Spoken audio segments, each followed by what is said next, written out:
So what are the practical effects? And of course, Shelley can wax and talk all day about this stuff, but of course you have enormous compliance costs. There's software out there, as we discussed last time, and it's got to be continually updated, and you have to pay a lot of money for it. So if you're a remote seller, you got to think about your transaction. If I'm only doing 200 transactions, I'm only doing $100,000 of business, how am I going to comply with that? And my compliance cost is going to be more than what I'm taking in by the time I get to Sunday and get it done. And we're going to talk later about what that means if you ever want to sell your business and how that might play into your future sale.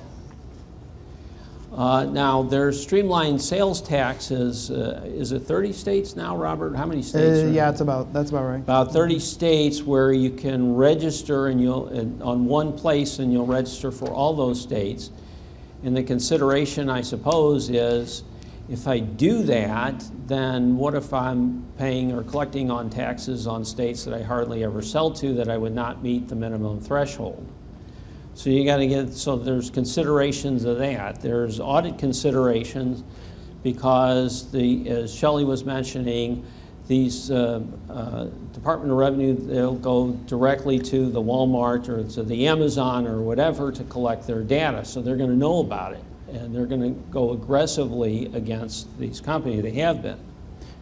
And if we back up just a second on the streamlined sales tax, yes, you can register through streamlined sales tax, and we've done that. Yeah. One thing to consider is once you do that, you're going to get a bunch of notices from each of those states. And those notices are going to be, well, we understood you registered through Streamline. We also need this information, that information, this information, that information. And you have to, so it's almost like filing an application. It is shorter and somewhat easier to do, but just know that the states are going to be contacting you with the additional information that they need. And Streamline warns you about that whenever you're going through Streamline. So unless you want to deal with each of those, it would be a good idea to have somebody to help handle all of those. And be your go-to person. Even in the states that aren't streamlined, if they're getting information off of their subpoenas, those letters are still coming to you, even in the independent states, with a whole questionnaire about what your sales were into the state. Mm-hmm. So some of these things will be ripe for litigation. We're going to see in the future, like I said, income taxation, because South Dakota versus Wayfair was solely on sales and use taxes. Is there an argument, even outside of the 86-272, for constitutional challenges to an income tax? We'll see. Physical nexus is mentioned. That's still with us. So as we were saying, if you have, Shelley was saying, you have presence in a state, doesn't matter whether you are under the $100,000 threshold or not. If you physically have a small mom and pop shop here in St. Louis or over in Illinois, yeah, you still got to collect the sales tax. That has not changed at all. If you have any kind of physical presence, the states will ding you, and as we were talking about with California, that might mean even transitory inventory being stored in an Amazon warehouse for a few days, and they'll still view that as being good enough, even though you may not meet the $500,000 remote seller threshold. And the physical nexus, if you have had physical nexus going back, once you go through this process and determine, well, we've always been there, we've been there for the last 5, 10 years, then make sure you make sure you think about a voluntary disclosure opportunity there to cut out the penalties in some states with the interest, and that can reduce your liability. And we've had well, there's a lot of companies out there that are capitalizing at this point in time because of Wayfair and because the states are so busy that we're going to register and go forward on this, even though maybe we have had Nexus in the past, but we're going to take the chance that they won't that they're not going to come after us. We're just going to register going forward. And then Right. once you get past the statute of limitations, it's less likely that they're going to go back. They still have that ability because you were never registered during that time, but it's less likely.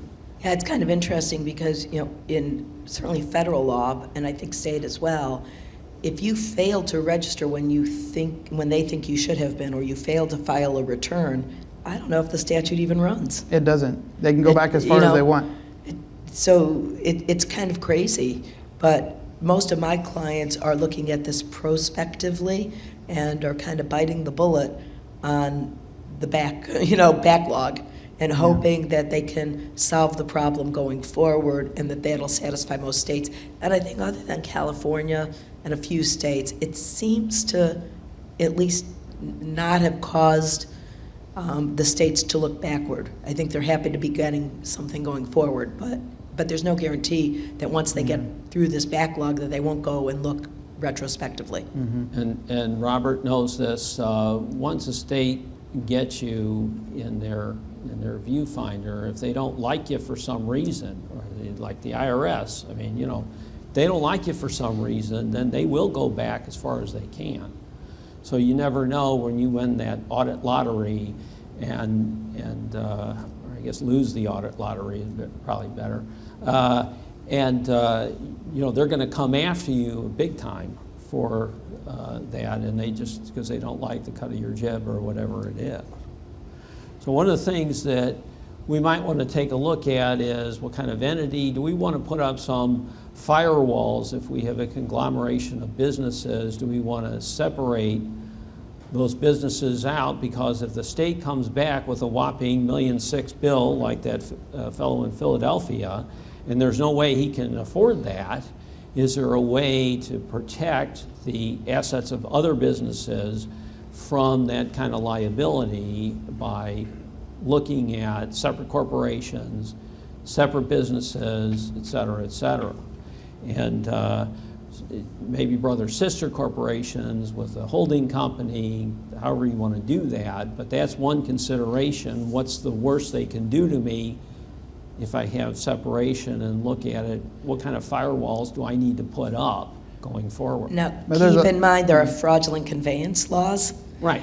And as much as it sounds like a great plan, if you simply stop doing business in Entity 1, move all of your sales to Entity 2, and there isn't a transfer of assets for fair value, there's a high probability they're coming after Entity 2 because that was a fraudulent conveyance. So the question becomes, what if it's just a brand new business? You're not actually transferring assets, you're not transferring your Amazon account, you're not transferring your, whatever Seller Central, other seller marketplace accounts. You're just literally starting a new business. You might have a better argument, and it's only the original business that's tainted. But if you're actually moving your sales, and Right. they're going to follow, and we're going to talk about bulk sales in a little bit, but there's a high probability the states will eventually follow it.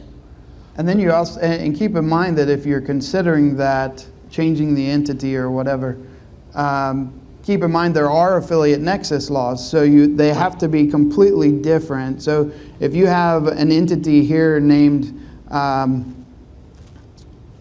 XYZ, and then you have an entity over here named XYZ sub, whatever, and it's a similar name, they're selling a similar product, or at least it's very related, then your affiliate nexus laws are going to kick in, and they can go after both companies. And some have actually pointed out that they're using an aggregate sale Right. as a way to meet that threshold. So then you have, they would take the aggregate sales between both companies to determine if you're hitting that nexus. So if both companies are under $100,000, but both of them together are over 100, then you've met the threshold.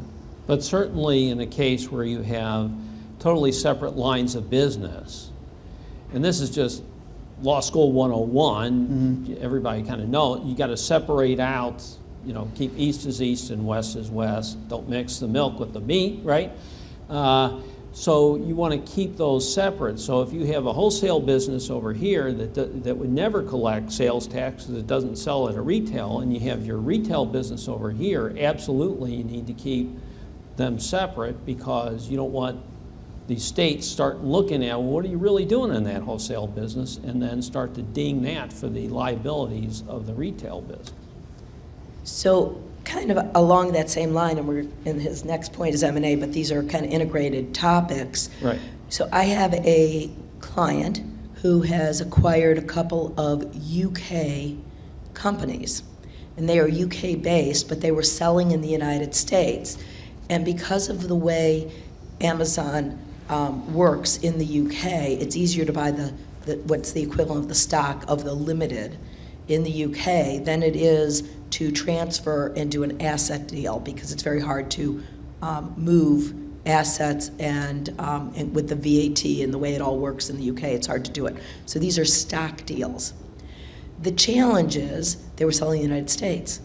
They've never collected sales tax. So the seller in our world, we're going to talk a little bit about how we did these escrows and different things for this, but my buyer, my client, picks up the stock of a company that has never paid sales tax in the United States.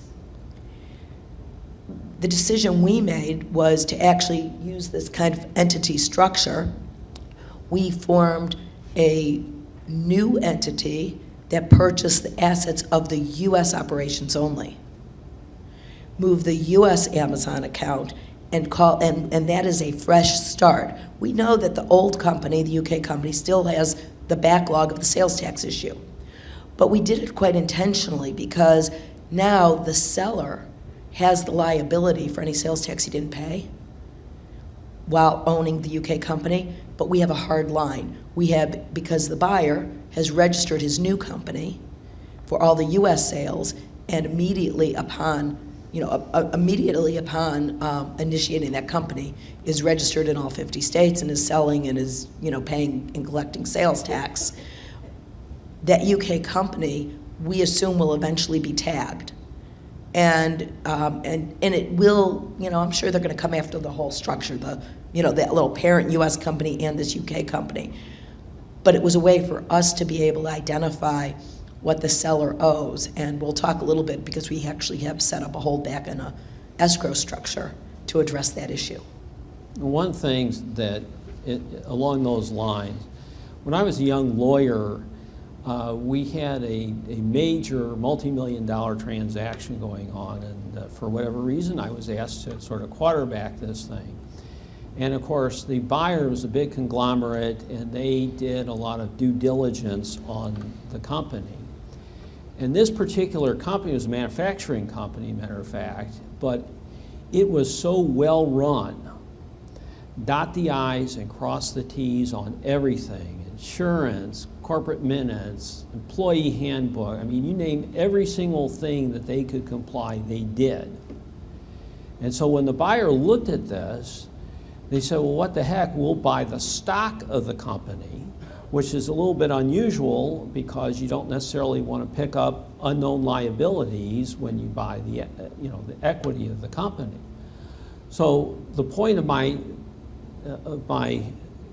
statement here is that it's hard to get clients to understand the importance of getting in the compliance thing, but when they go to sell the business down the road, it sure is nice not to have problems like your UK company, that you have to structure holdbacks and go through all these hoops if you have a very cleanly run company. So you may have clients out there and say, oh, they'll never catch me, or oh, I don't make that enough sale, or I don't sell through Amazon, and blah, blah, blah, blah, blah.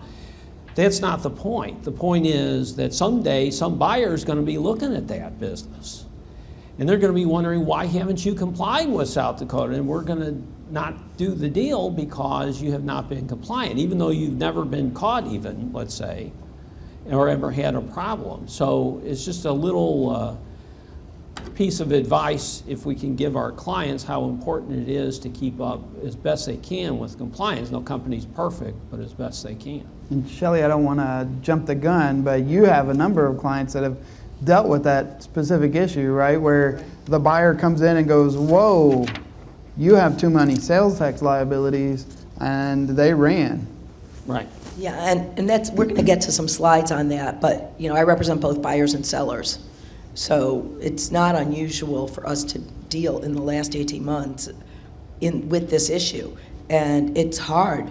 We're gonna talk about bulk sales. There's a whole bunch of things that in the first, you know, I've been doing the e-commerce type work probably for about 8 years now, where it's been a major part of my practice. This is like a new world. Because a lot of what we were doing before just doesn't apply anymore. And I think I'm going to wait till we get to the M&A slides about some of that, Yeah. because I think I have specific examples there.